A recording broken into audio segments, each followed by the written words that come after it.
Hello, everybody. This is Elena Bowles. I am the State Authorization Reciprocity Agreements contact for ADHE, and we're going to be talking about SARA today. I'm going to introduce Wanda Barker. She is with the Southern Regional Education Board. She is the Director of Education Technology and Multi-State Cooperative Programs. So I'll turn it over to Wanda now. Okay, thank you, Lana, and I appreciate it. I really appreciate Terrence and Jesse and Alana for inviting me to be a part of their summer webinar series. So I will jump right in and get started with the role that SREB plays for state authorization reciprocity agreements. And I understand that there are probably quite a few people who don't know what a regional compact is, so I thought I would start with that. SREB was created as an interstate compact in 1948 by a group of governors and legislators that wanted to impact the economic level of the South by improving education and preparing our residents for a workforce that could support the state's economies. States are at the core of our mission at SREB. We have unique relationships with our states, as do the other regional compacts. And the other regional compacts include the New England Board of Higher Education, Midwestern Higher Education Commission, and the Western Interstate Cooperative for Higher Education. But basically, SREB works side by side with states to help improve education in our region. We do this by convening and educating groups of people. We bring legislators, educators, state agency leaders, and other decision makers in education, government, and business to share best practices and learn from one another. We work hands-on in schools and agencies with programs that help to build capacity, to improve teaching, to turn around schools, foster strong school leadership, improve technology environments, and promote a pre-K through 20 and workforce focus. We have targeted programs that help minority graduate students earn a PhD and diversify faculty in our campuses. We have programs that let students in your state attend a specialized degree program in another state without paying out-of-state tuition. We help to train school counselors to help students plan for college and careers, and we work both regionally and nationally on policies and legislation to improve education attainment. We do a lot of this through collecting data each year that we publish in a fact book every other year. We monitor progress of the states on specific education measures, and we help to inform the states on that progress. We provide briefs, commission reports, best practices, and research, as well as lots of data. So, one of the ways that we do our work for the SREB region is through convenings. Some of the different types of convenings we have include commissions and networks of state agency leaders, different programmatic convenings, in-state roundtables. We have conferences like Making Schools Work, summer conferences, the Institute on Teaching and Mentoring, which is our doctoral scholars program, and the SRB Board, Legislative Work Conference, Legislative Advisory Council. So some of those things that we talked about, the commissions, they help to provide a deeper understanding of complex issues to help gain consensus across our region and provide policy recommendations. We have a lot of research and publishing, benchmarking reports, policy briefs, best practices and recommendations. We've had affordability studies, commission on community colleges. We've had all sorts of commission, and all of which can be found on our website. We also do technical assistance and consulting for our different programs and help states or schools or districts or colleges with specific concerns.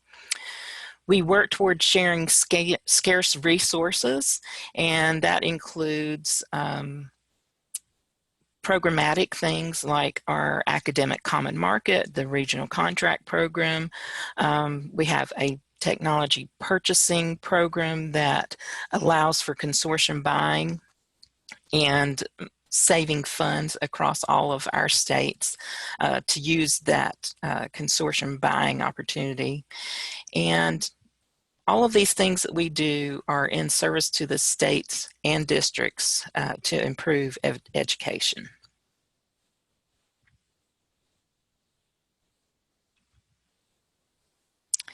So now we've covered a little bit of what SREB does in general, but let's talk a little bit more about what SREB does with Arkansas specifically.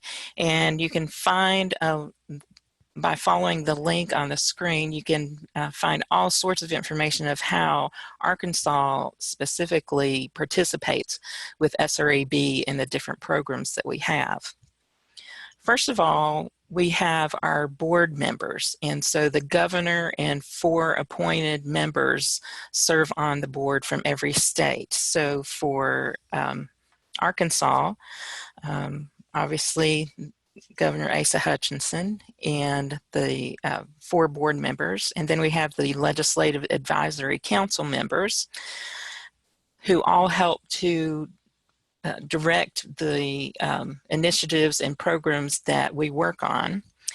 Governor Asa Hutchinson was just elected as the board chair on June 25th, and he will lead the collaborative work of the governors, the legislators, and state education leaders on SREB's 80-member board to improve education at every level, from early childhood through doctoral education and into the workforce.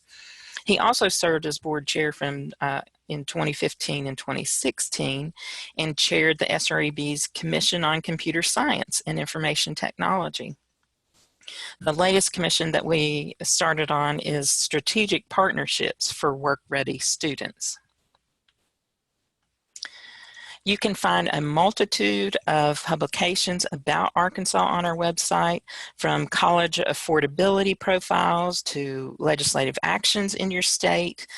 We follow the legislation in all of the SREB states, and we publish 3 or 4 reports annually on the legislation as it's going through the process and what ends up being passed.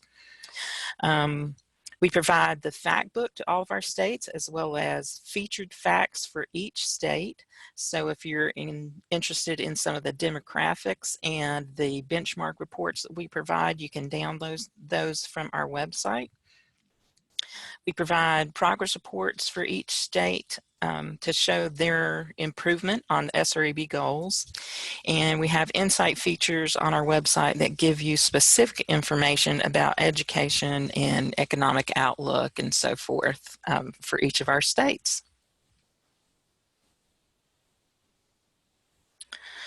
We have a cooperative purchasing agreement that I mentioned with other regional compacts, and the cooperative purchasing agreement covers different types of technology, cyber insurance, student health insurance, and master property insurance. And that is the amount that Arkansas schools saved last year. We have the technology savings programs, which include Academic Common Market and the Regional Contract Program. And ACM students basically get the benefit of in-state tuition for programs that are not offered in their home state. So they get to take the program that they want at in a different state, but at in-state tuition rates.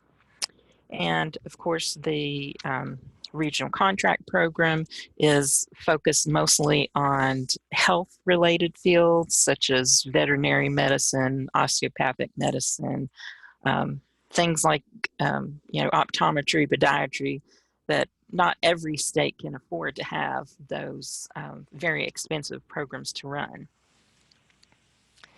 And of course, SREB-SARA states save a large sum of money by participating in the reciprocity agreements for state authorization. If you compared it to the cost of requirements for being authorized in each state before SARA was created, it saves a tremendous amount of money.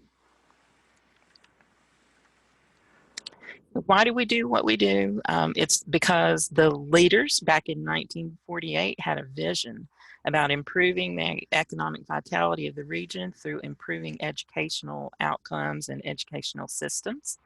Our current vision and mission guide us in everything we do at SREB. All the programs and services that we provide focus on our vision, and that is providing every child and adult with quality educational opportunities, because we want them to lead productive and meaningful lives and be productive citizens in their states. And we've now been doing this for over 70 years. So I can pause right here for a second to see if anyone has questions before I go into the specifics on SARA.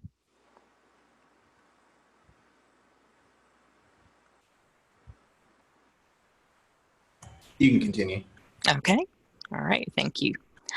All right. So now that you know a little bit more about SREB, how does SREB play a role in state authorization reciprocity? So before SARA was created, SREB had something called the Electronic Campus and had an interstate reciprocity agreement called SECRA that was based on our region and was actually a model for what SARA is based on now.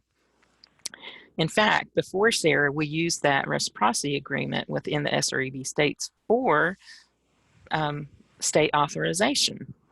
Because we already have the agreement in place, that was a way to be approved automatically in the SREB region if you provided your online programs and courses through the electronic campus.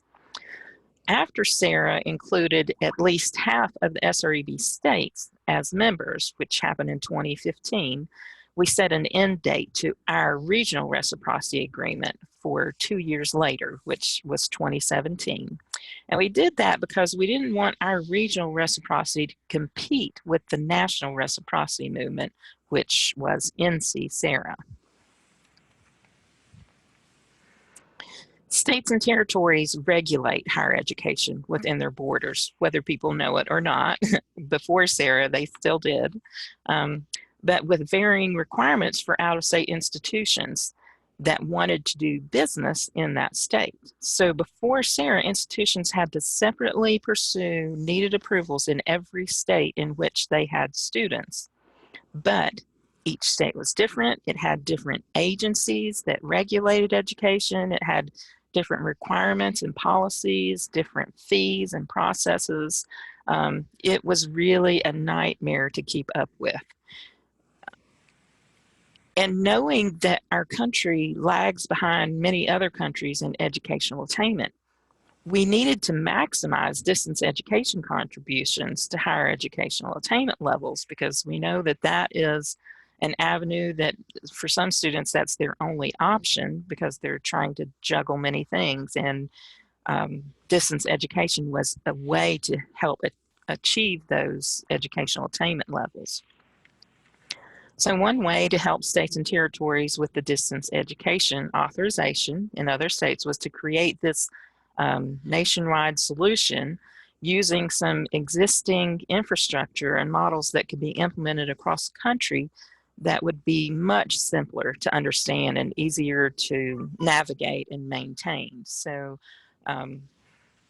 that's pretty much how SARA got started. It was a much easier, cost-efficient, easier to navigate way of getting that approval. Currently, only California is not a SARA state. So 49 states and other territories, but institutions that are in California still have to go about getting state-by-state approvals wherever they have students. Additionally, institutions that are not SARA approved have to obtain approvals in any state where they have students. The tedious way, the old-fashioned way before state authorization came around.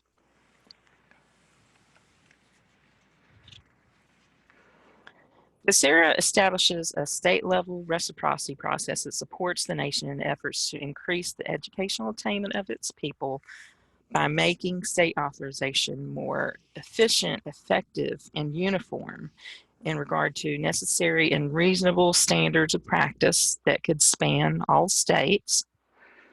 It's more effective in dealing with the quality and integrity issues that have arisen in some online and distance learning offerings.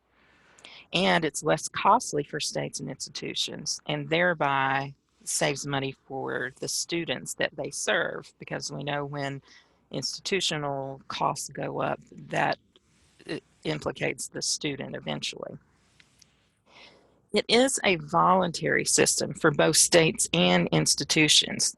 So a SARA state can have non-SARA institutions, and that's one thing that has confused a few people in the past was they thought that once a state was approved that all the institutions were approved, but that's not the case. Institutions have to go through that process for approval. SARA is open to degree granting post-secondary institutions from all sectors. That includes public colleges and universities, independent institutions, and both for-profit and non-profit institutions. It creates some reasonable, uniform set of triggers for physical presence, which without SARA are so different from state to state. Even just having a faculty member live in that state could trigger physical presence in other states. It also preserves state approval and oversight of on-ground campuses. It shifts the principal oversight responsibilities from the state in which the distance education is being received to the home state of the institution. The host state can also work to resolve problems, but the primary responsibility is on the home state of the institution. And it acknowledges that the traditional roles within higher education of that accountability triad, which includes the federal government, the states, and accrediting bodies that are recognized by the U.S. Department of Education. So if you need to see which states are members or which institutions participate within states, you can find that on the NC-SARA website by clicking on the states map. And let me just open that website here for you. So it's www.nc-sara.org. You can click on states and scroll down to any specific state to see which institutions are approved within that state. So it's very easy to do, and these links take you to the institution websites so that you can find out more about their information.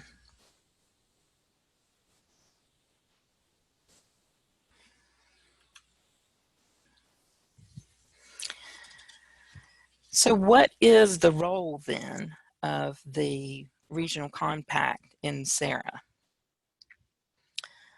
SARA basically created a framework for reciprocity at the state level. It included a governance structure that was implemented through the 4 regional higher education compacts, which I mentioned before are MEC, NEBI, SREB, and WICHE.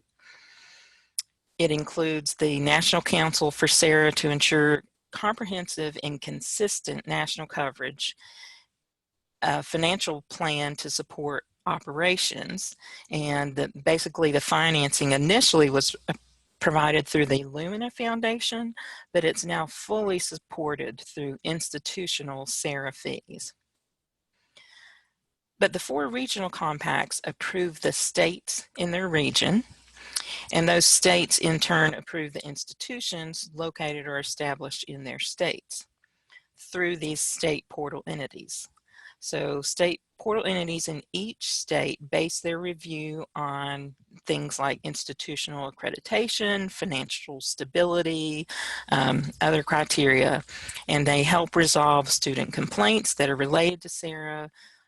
They agree to impose no additional requirements or fees to institutions in other SARA states. So that's what the reciprocity is about.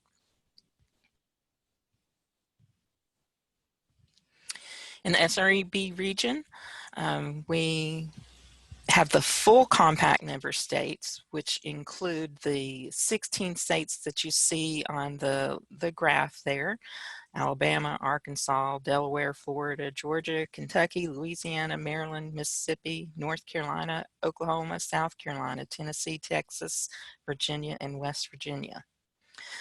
But when SARA started, not all of the states were affiliated with a compact, and SARA provided a way for those states to affiliate for purposes of joining SARA. So those states and territories pay an affiliation fee to the compact of their choice.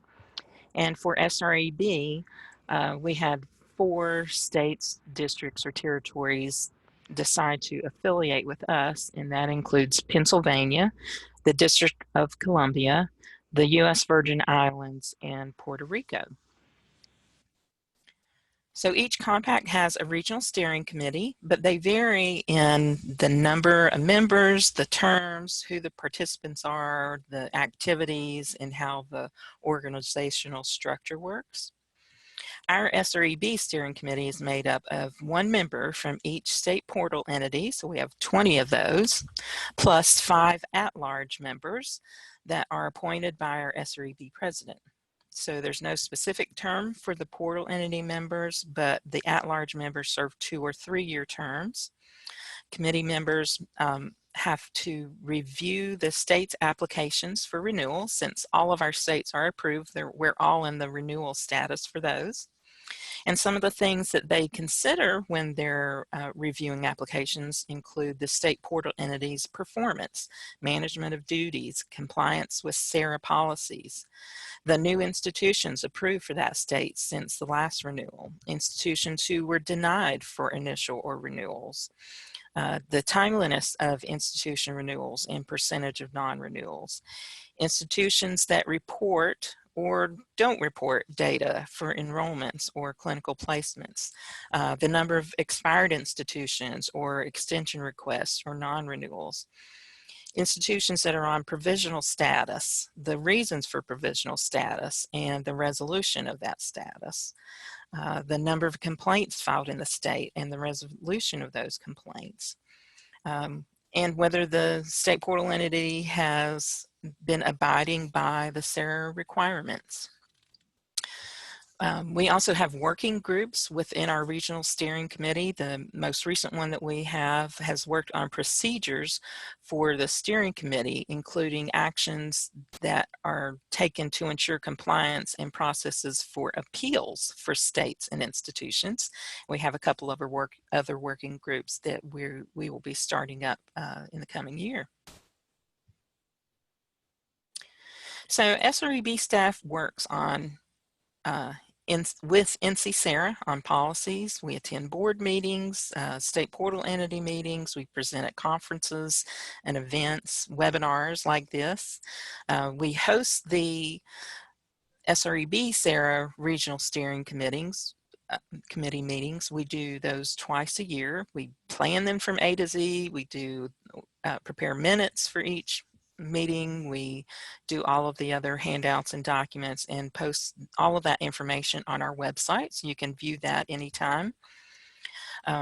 We support the state portal entities in our region. We attend regional meetings. We take tons of phone calls, emails, inquiries, or requests for information about SARA in our region. We also review legislation, federal updates and regulations, policies and practices, anything that affects SARA. We prepare and execute affiliation agreements for those 4 states or territories that affiliate with us, and we collect fees. We handle all related duties, special projects, requests for SARA, and we're always happy to serve our states and institutions. So if there is a need that you have, we welcome any questions, concerns, emails, give us a phone call. If there's something that you feel like we can do to help you, we are more than happy to do that. Our SARA staff that you see listed here are not all full-time SARA. We basically have sort of an equivalent of 2 full-time staff for SARA, but we all work on different programs outside of state authorization. So let me pause here to see if there are any questions before we dig into what state portal entities are.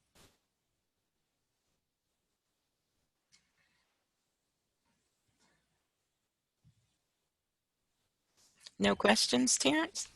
No questions. All right. So each state in SARA must have a state portal entity that manages those SARA duties. For SARA, the portal entity is defined as, and I'm taking this directly from SARA documentation, the state agency or other state body designated by each SARA member state to carry out SARA responsibilities for the state and to serve as the interstate point of contact for SARA questions, complaints, and other communications. So there are about 15 criteria that each state basically agrees to when they submit their state initial or renewal applications. And the state portal entities are basically responsible for all that. So this list is just a subset of those 15 criteria, but they're like the high level requirements of a state portal entity. And these include things like having the legal authority to enter into an interstate agreement, this reciprocity agreement. They have to work with degree granting institutions from all sectors, including public and private, for-profit, nonprofit. They are the point of contact for consumer protection and complaints. They work with all of the states across NC-SARA and, of course, the regional compacts and NC-SARA staff.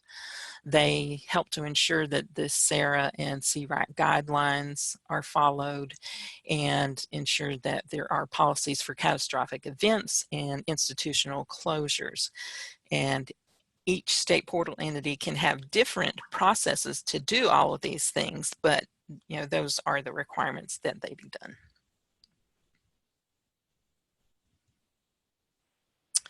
So what do the state portal entities do? They work with institutions located in their state to gain that initial and renewal approval each year for SARA participation.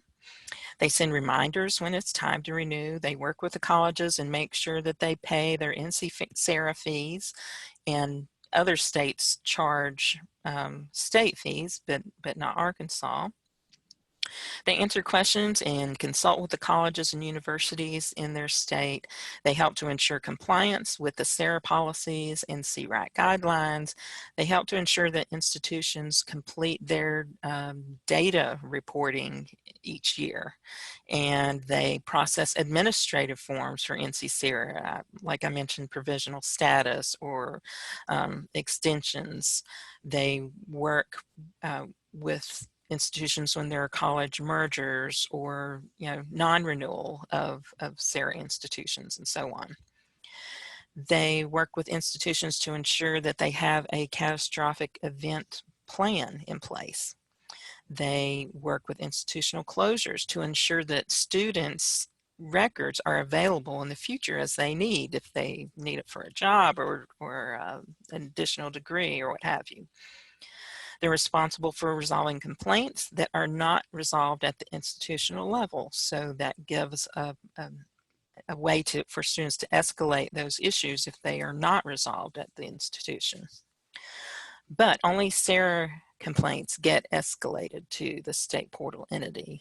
There are other types of complaints that are not related to SARA. The state portal entities do presentations. Sometimes they host statewide meetings or webinars like this. They consult with institutions when there are questions or issues that need to be resolved. They communicate with them and keep them updated on policies and procedures as they change. And as I said before, some of them collect fees to help cover the cost of the state portal entity, but in this case, Arkansas does not.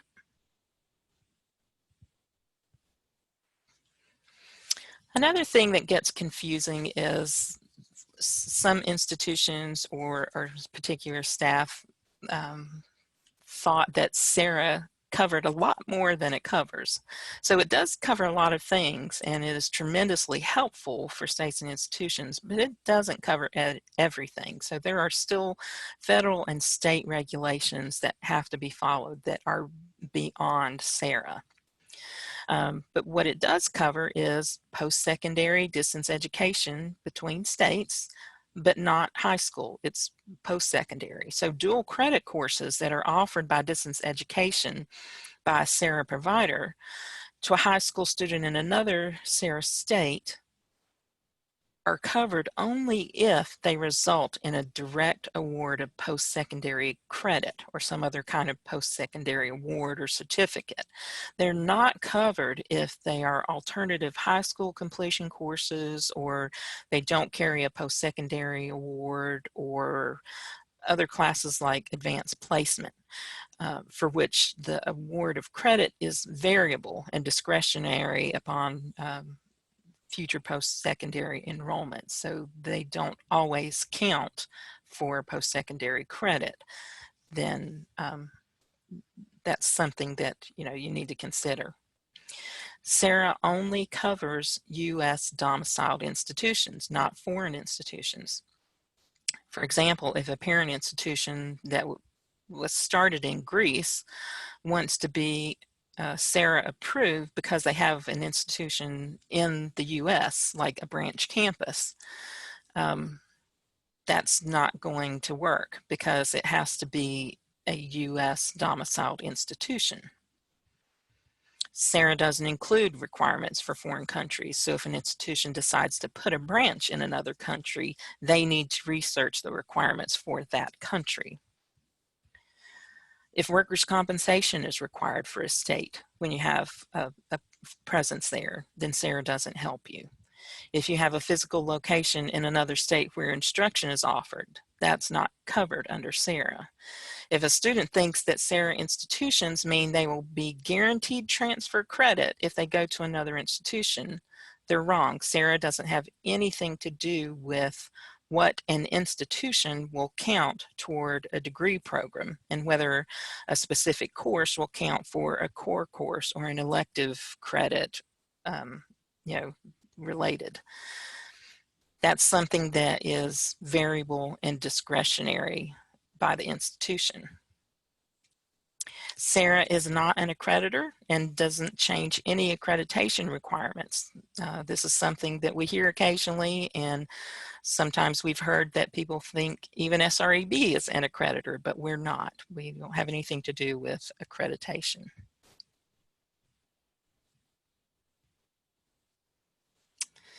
Okay, and now I'll turn this over to Alana at the Arkansas State Portal Entity. Alana was the previous chair of our regional steering committee, and she does a great job for Arkansas with the state portal entity. Alana. Thanks, Wanda. I wanted to speak about a couple of issues that I wanted you specifically to be aware of as SARA institutions, those who are on the phone who are at SARA institutions. Which should be most of you because most institutions are in SARA.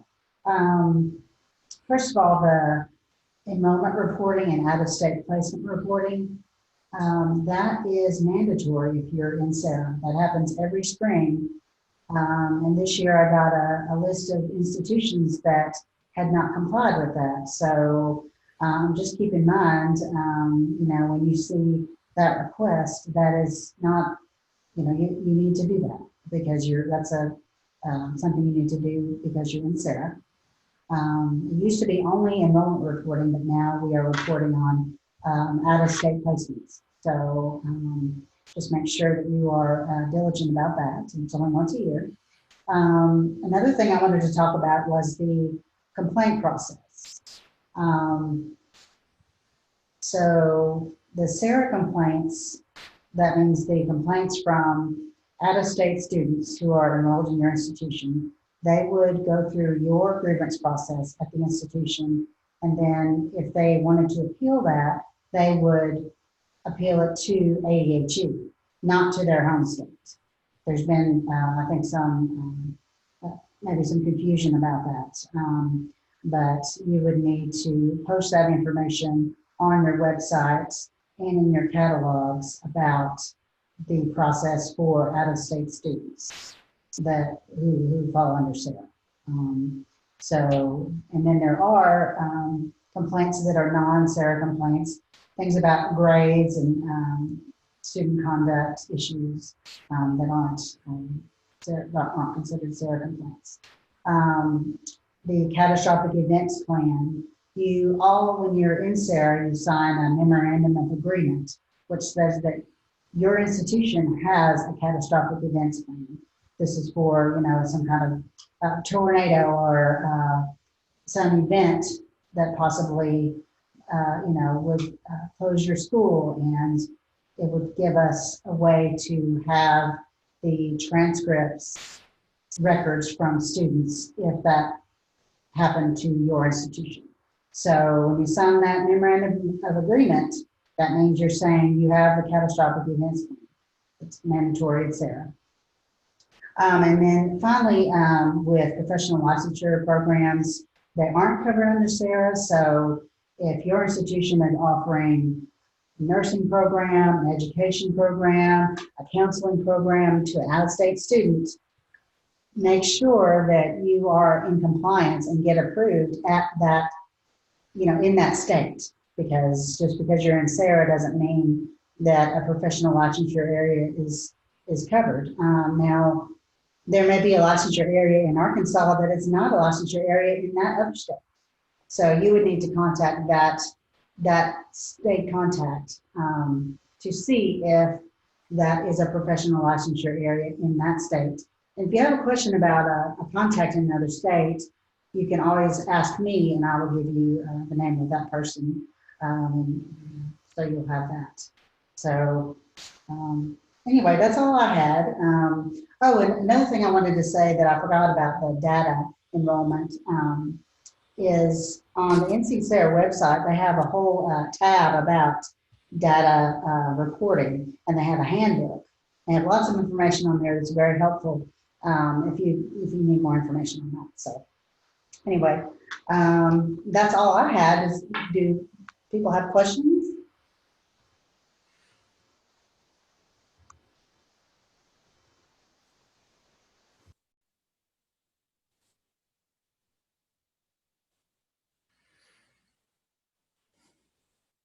Later, you can always email me or Wanda, I'm sure, and we're happy to talk with you about anything.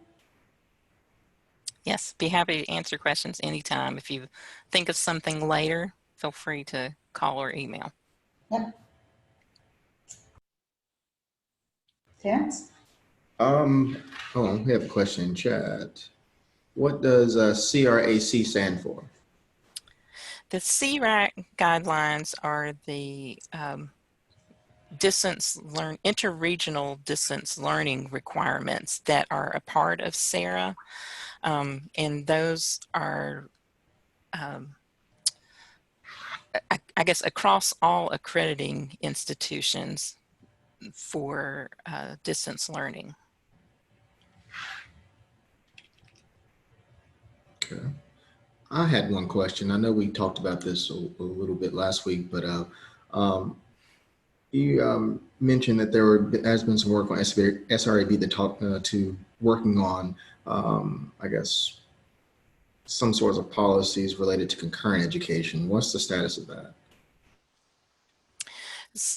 So the information that I've found from NC-SARA is that for concurrent or dual enrollment, it is covered with SARA only if it is for college credit courses. So if a student is taking high school level courses, for instance, maybe they're working towards a GED program or whatever online at a college, that isn't covered by SARA. It's only if it is college credit and it would transfer to a degree program that they're taking as dual enrollment or concurrent enrollment. Okay. Thank you very much. And the CRAC website is www.c-rac.org. It's the Council of Regional Accrediting Commissions.